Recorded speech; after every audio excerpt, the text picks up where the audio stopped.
like 2021 to forever. Welcome in. Thank you for being here and thank you for joining me as I want to speak about the importance of food and mental health. So first off, of course, my name is Dominique. I am the founder of the Amazing Movement, and we are here to inspire your own healing. Looking at mental health not only just from the brain perspective, which could be really easy, right? But also looking at mental health in a holistic way. And not only thinking about what we can do with mental challenges that we often occur sometimes on a daily basis, but looking at ways that we can be prepared for it as well, right? And so, again, thank you, welcome in, because I am slightly nervous as this is my first YouTube episode, and I think it's the most important subject that we're going to be starting here with, which is food. And a huge part of what I talk about is eating good and sleeping better, because those two basic things are often neglected or put to the side on our daily lives, and those are the most important things that affect our mental health every day.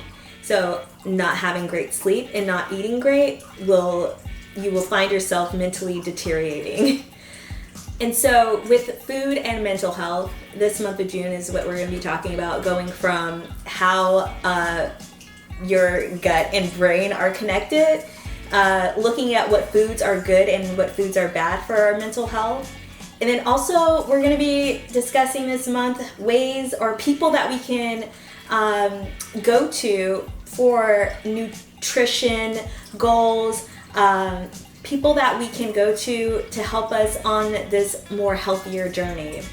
And so when we're looking at food and mental health, I'm not trying to push any type of dietary restrictions on you, but what I am asking and what I am challenging you to do is to look at what you're eating now, how your life is, how your mind is, and see the things that you really do enjoy and how you can make those foods more healthier, how you can enjoy those foods better by incorporating some more healthy tactics that can boost your mental health, right? And so I want to start off by saying or telling you a little bit about my food and mental health journey, which is, kind of quick because I'm still learning about it. A couple of years ago, I went to this music, arts, and holistic festival called Lightning in the Bottle. And my friend had signed us up for this nutrition class that was really based off of trauma. So it was a food course based off of trauma therapy, or the traumas that we carry in the body. I realized in that class, because I got called up, and it's because I had a question. I often find myself not knowing or not being aware of my emotions sometimes until I eat. So that sounds funny, but most people will either have a negative emotion, whether that's anger, sadness, depression. They have those feelings and then they go seek food to fill themselves. And now I catch myself doing that sometimes, but not as often as me not even knowing that I was emotionally upset or that there's something going on with my body. I would go sit down and eat on some stressful days. So this is a stressful day. I might be really busy just with work and not even think about what I'm going to eat for that day, or not even plan what I'm eating for that day. And so in those stressful moments, I would sit down, I would eat, and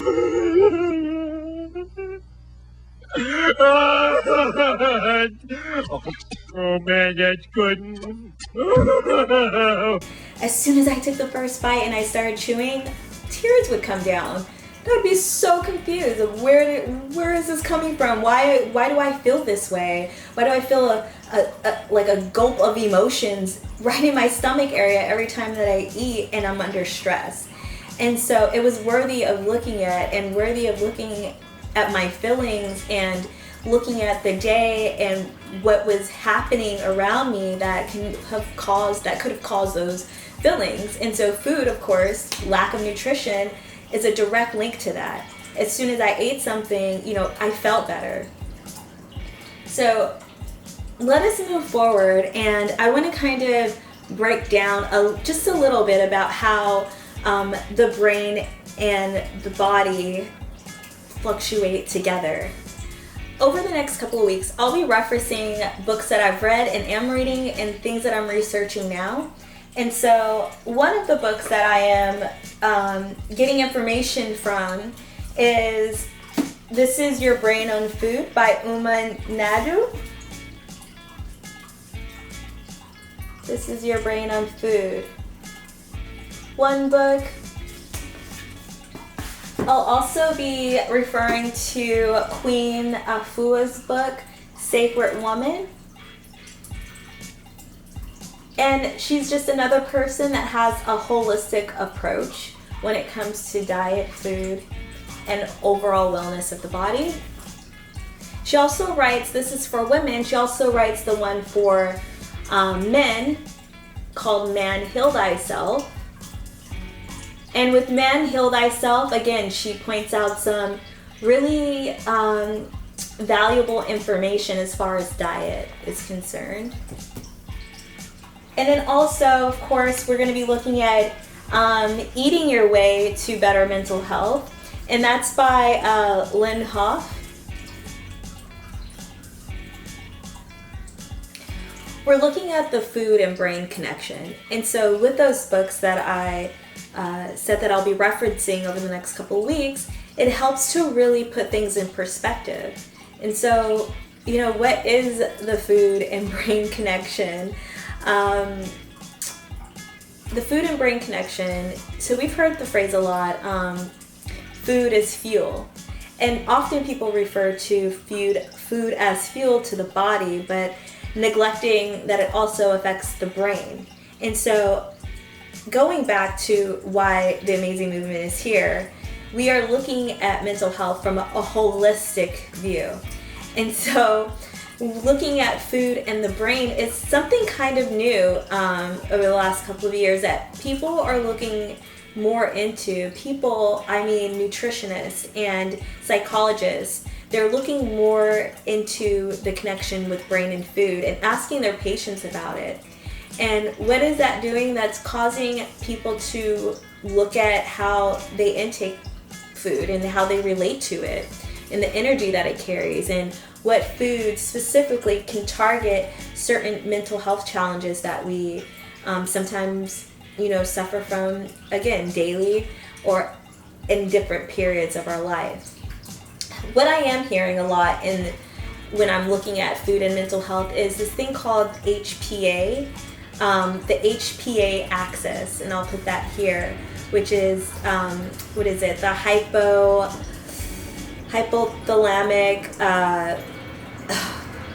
hypothalamic pituitary adrenal gland axis. So this axis connects our gut and brain and is responsible for a lot of the stress responses in the body. This is a target where people look at, or doctors will look at, to see which medications would work for you as far as mental health issues or emotional instability. And because this axis is so important and it connects the brain with the gut, this is breaking doors open for people to look at food as medicine. And so kind of taking the power back in our own lives by incorporating more foods that can target anxiety, foods that can target ADHD, foods that can target depression. And if we're approaching this mental health aspect of us in a wholeness approach, looking at our foods and the foods that we eat is super important. And so this is why you'll hear the HPA axis mentioned a lot, because it has a ton to do with how the gut and the brain are connected. And as soon as it gets off alignment, as soon as it's like overproducing or underproducing, that's where disease lies, and that's where we find ourselves kind of in disarray, right? I want to move on and say that we are all also familiar too much probably with the terms dopamine, serotonin, and I forget the other one. I think it's like acid to something. I'll put it here. So those three things, we hear a lot about these three things in the industry when we're talking about health and food a lot. And that's because serotonin, which is responsible for, our happy feelings, there's 90%, it says, of serotonin found in our gut. Can you believe that? 90% of serotonin is found in our gut.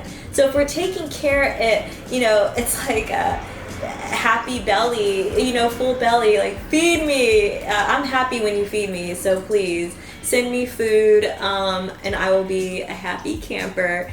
A lot of people would be happy, right? So that's like, this is where the happiness lies, is in our gut. And so if 90% of serotonin is found in our gut, then that also puts another perspective out there about how the mind and the body, or the brain and the gut, are connected and how they influence each other every single day.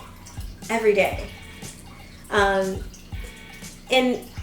I know I'm throwing out these little facts here, and the purpose of it is so that we can start thinking about how food and the brain coexist, how our gut and the brain operate together.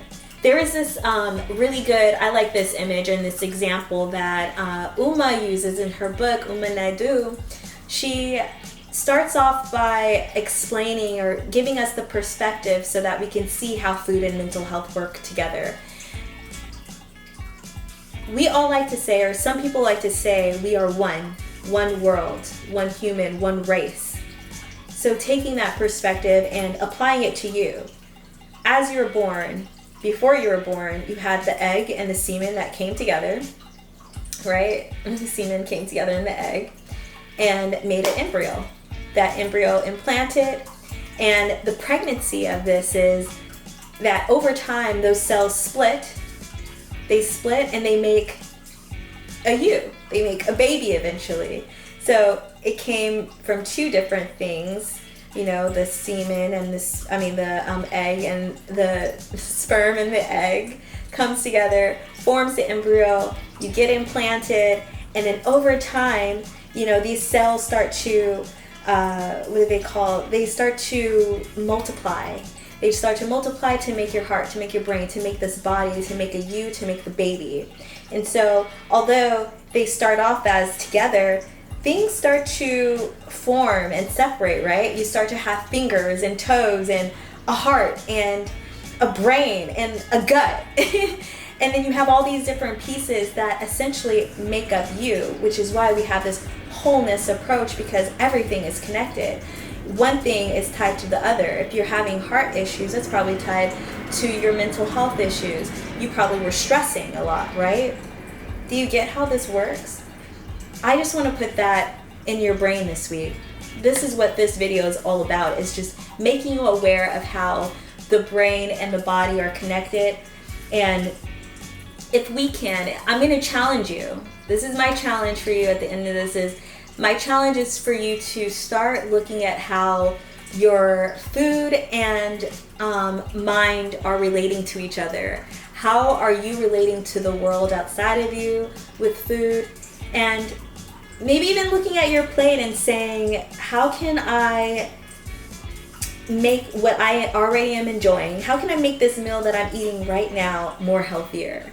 It's not about, changing the way. It's not about throwing away a whole closet. Let's say it's not about throwing away your whole closet and going to the store to buy new clothes for new fashion outfits. No, it's about using the clothes that you have, looking at the clothes that you have, and making them new. How do you use what you already have and make it better? So thinking about food in that way, how do you go about your days and how do you go about your meals, looking at them and saying, is this giving me energy? Does this food make me feel more sad? Do I feel more tired even though I have a list to do here? Do I feel tired by noon? What am I putting into my body? And asking yourself these questions so that it can inspire you to hopefully move towards a more healthy way of eating. And a healthy way of eating is balance to me. It's balance. It's what's making you feel good and thrive in this life for you to live out your purpose and do the things that you really want to do, right? So thank you for listening to me. Start to really bring it, don't even bring it up with yourself. Start to have these conversations with friends and family as well.